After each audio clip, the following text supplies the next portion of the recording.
ماہ شعبان شروع ہوا ہے، رجب اللہ کا مہینہ، حضور فرماتے ہیں شعبان میرا مہینہ ہے۔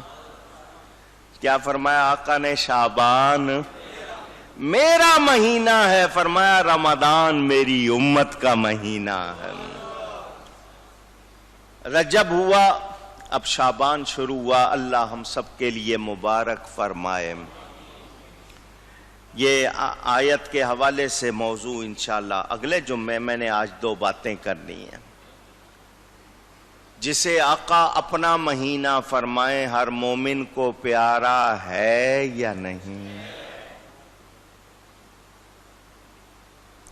اس میں اللہ کی رحمت بکھیر دی جاتی ہے، پھیلا دی جاتی ہے، جس کا دل چاہے سمیٹ لے، جتنی چاہے لے لے۔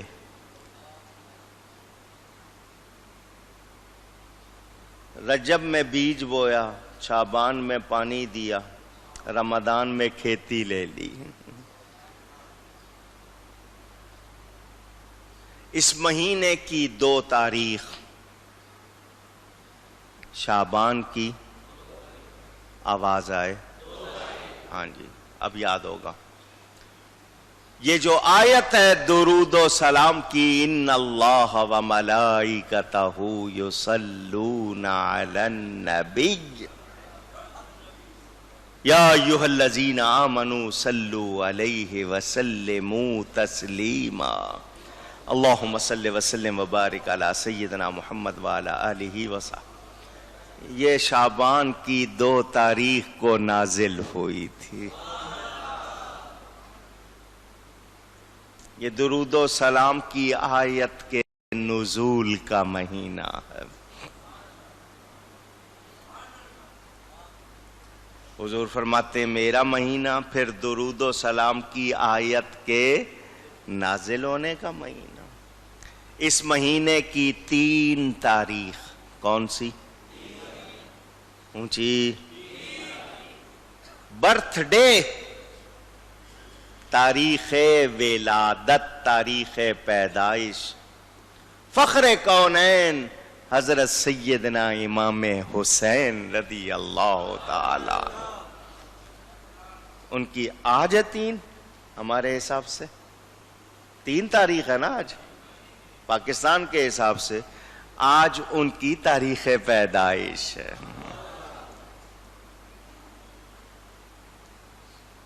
جب پیدا ہوئے تھے حضور صلی اللہ علیہ وسلم اپنی شہزادی کے گھر آئے، فرمایا میرا بیٹا مجھے دکھاؤ، میرا بیٹا۔ آپ کی گود میں دیا گیا۔ حضور صلی اللہ علیہ وسلم تحنیک فرماتے تھے، تحنیک عربی کا لفظ ہے، اردو والے گھٹی کہتے ہیں۔ کھجور کے اندر کا نرم حصہ حضور صلی اللہ علیہ وسلم بچے کے منہ میں رکھ دیا کرتے تھے، کبھی شہد، پہلی اس کو گھٹی کہتے ہیں۔ کیا کہتے ہیں؟ پنجاب والے گڑتی کہتے ہیں، عربی میں تحنیک کہتے ہیں۔ حضرت امام حسین کو حضور نے کھجور نہیں دی، اپنی زبان دی، ان کے منہ میں اپنی زبان ڈال دی، وہ ان کی گھٹی تھی۔ حضرت علی سے پوچھا کیا نام رکھا ہے بچے کا؟ انہوں نے کہا میں چاہتا ہوں حرب نام رکھوں، حرب۔ عرب والے ذرا زوردار نام رکھتے تھے دشمن کو ڈرانے کے لیے۔ وہ جانور جو دشمن پر حملہ کریں یا دشمن کو مار کھائیں، روب والے ہوں جن سے لوگ ڈرتے تھے، وہ نام رکھتے تھے بچوں کا تاکہ دشمن پر روب ہو۔ تو حضرت علی نے بھی سوچ کے کہا حرب، فرمایا نہیں، اس کا نام حسین ہے۔ نبی نے خود نام عطا فرمایا، گھٹی دی، اور حضور صلی اللہ علیہ وسلم نے فرمایا یہ جنت کے نوجوانوں کے سردار۔ اپنی مہربان ماں حضرت سیدہ فاطمہ زہرا کی گود میں اگر رو پڑتے، حضور تیزی سے آتے، فرماتے بیٹی اس کو رونے نہ دیا کرو، اس کے رونے سے مجھے تکلیف ہوتی۔ ظالموں نے جب ان کو تیروں سے چھلنی کیا ہوگا، میرے نبی کو کتنی تکلیف ہوئی ہوگی۔ حضرت سیدنا امام حسین رضی اللہ تعالی عنہ کی ولادت کا مہینہ، ان کی تشریف آوری کا مہینہ، یہ شعبان، اس مہینے کی 15ویں شب، کون سی شب؟ 15ویں شب کو لیلہ مبارکہ، شب براءت، شب براءت، پھر کہیے گا شب، ہندی والے شبھ رات کہتے ہیں، شبھ ان کے ہاں اچھے کو کہتے ہیں نا، شبھ شبھ بولو، اچھا اچھا بولو، تو وہ شبھ رات، تو اس سے لوگوں نے شب رات بنا لیا۔ شب فارسی کو کہتے ہیں، فارسی میں رات کو کہتے ہیں، اور براءت عربی کا لفظ ہے، اس کے معنی رہائی کے ہے، چونکہ اس رات بہت بڑی تعداد اللہ جہنم سے رہا فرماتا ہے، اس لیے اس کو براءت کہتے ہیں۔ لیلۃ البراءت، شب براءت، برات والی رات بھی آپ کے ہاں کہا جاتا ہے۔ اور اس مہینے میں کتنے اللہ والوں کے دن ہیں، کتنی مبارک ساعتیں ہیں۔ یہ صفائی کا مہینہ ہے۔ کون سا مہینہ؟ آگے آ رہا ہے نا رمضان، تیار کرو اس کے لیے اپنے آپ کو۔ میں نے امام اعظم ابو حنیفہ رضی اللہ تعالی عنہ، کیونکہ ان کے حوالے سے کچھ لوگ رجب کہتے ہیں، اکثریت شعبان کی، یہی شروع دن 2-3 تاریخ ان کی بتاتے ہیں، امام اعظم ابو حنیفہ کی شہادت کی تاریخ۔ جیل میں ڈالا، روزانہ آپ کو ہتکڑیاں بیڑیاں لگا کر لوگوں کے سامنے لایا جاتا ذلیل کرنے کے لیے، مگر جس کو اللہ عزت دے کوئی ذلیل کر سکتا نہیں۔ کتنی تکلیف اٹھائی صرف اس بات پر کہ عہدہ قبول نہیں، مارا جاتا، آپ کو تکلیف دی جاتی۔ جب دیکھا یہ مان ہی نہیں رہے ہیں تو کتابوں میں ہے کہ آپ کو زہر دیا گیا، اس زہر سے سجدے کی حالت میں آپ کی شہادت ہوئی ہے۔ جیل خانے میں نماز پڑھ رہے تھے، سجدے میں تھے، تو آپ کی روح پرواز کر گئی۔ وہ امام اعظم کتنے بڑے امام ہیں، امام الائمہ، امام اہل بیت سیدنا امام جعفر صادق رضی اللہ تعالی۔ 2 ہستیاں ایسی ہیں جن کے لقب کوئی بدل نہیں سکتا۔ ایک حضرت ابو بکر کے ساتھ صدیق کا لفظ لگتا ہے، امام جعفر کے ساتھ صادق کا لفظ لگتا ہے۔ دوسروں کو بھی لکھنا پڑتا ہے، دوسروں کو بھی اونچی لکھنا پڑتا ہے۔ یہ حضرت امام جعفر صادق، حضرت امام حسین کے پڑپوتے، حضرت امام حسین کے بیٹے امام زین العابدین، ان کے بیٹے امام محمد باقر، ان کے بیٹے امام جعفر صادق۔ سمجھ آ گئی؟ حضرت امام اعظم ابو حنیفہ ان کے شاگرد ہیں۔ کسی نے شکایت کر دی امام جعفر صادق کے پاس، یہ ابو حنیفہ قیاس سے جواب دیتا ہے، سوچ کر اپنی عقل سے جواب دیتا ہے۔ امام جعفر صادق نے بلا لیا، سوال کیے، جب سوال کیے امام اعظم نے بھری محفل میں جواب دیے، امام جعفر صادق ممبر سے نیچے اتر کے حضرت امام اعظم ابو حنیفہ کی پیشانی چوم کر کہتے ہیں، یہ وہ ہے جو قرآن کی روح کو سمجھتا ہے، مغز کو سمجھتا ہے۔ یہ اپنی طرف سے جواب نہیں دیتا، یہ قرآن حدیث کے مطابق صحیح جواب دیتا۔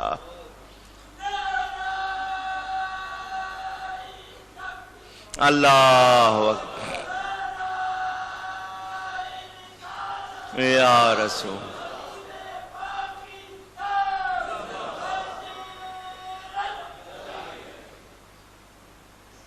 امام شافعی خود امام ہے، مجتہد ہیں.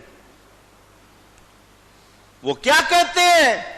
مجھے جب کوئی مشکل پیش آتی ہے میں سیدھا امام اعظم ابو حنیفہ کی قبر پر جاتا ہوں، وہاں جا کر 2 رکعت پڑھتا ہوں، میری مشکل ختم ہو جاتی ہے.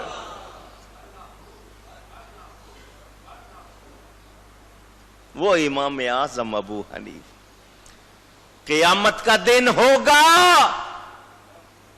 امام اعظم آگے ہوں گے، داتا صاحب ان کے پیچھے ہوں گے، خواجہ غریب نواز ان کے پیچھے ہوں گے، بابا فرید ان کے پیچھے ہوں گے. امام اعظم کی شان دیکھ کر نبی بھی رشک کریں گے. یہ میرے نبی کی امت میں وہ شخص ہے، وہ درجہ ہے، وہ مقام ہے. اعظمیہ کے نام سے پورا علاقہ ہے عراق میں آپ کا مزار شریف ہے.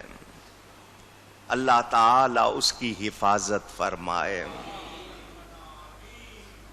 لٹیرے آج کل جو عراق کی حالت کر رہے ہیں، اللہ تعالی ان سب سے اس سرزمین کو محفوظ فرمائے.